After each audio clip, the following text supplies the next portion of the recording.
আশা ভাই, হ্যাঁ ভাই। এতদিন তো 6 মাস আপনি ভালোই থাকলেন, এখন তো আমি চলে আসলাম। তো এখন এই কম্বলের কি অবস্থা হবে ওইটা কোন? কম্বলের অবস্থা ভাই শোনেন, এতদিন আমি আসছিলাম শীতের আবহাওয়া নিয়ে, আমি মানুষের এই কম্বল দিয়ে জোরে জোরে আকৃষ্ট রাখছি, মানে ভালো লাগছে। আপনি এখন গরমের সময় আইলেন, মানুষের মনে কষ্ট দিবে, মানুষের বাতাস না, কষ্ট তো দিব না। এখন বিদায় আমরা কিভাবে আপনি বিদায় নেবেন? বিদায় দাও, বিদায় দাও গো গরম, ও গরম বিদায় দাও আমারে,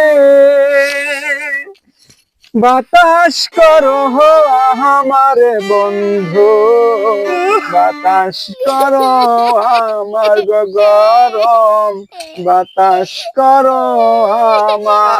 আপনি কাম দিতেছেন? বিদায় দাও, বিদায় দাও গো গরম, ও গরম বিদায় দাও আমারে, হাতে দড়ি পায়ে গো পড়ি, বিদায় দাও আমার গো গরম, বিদায় দাও আমারে।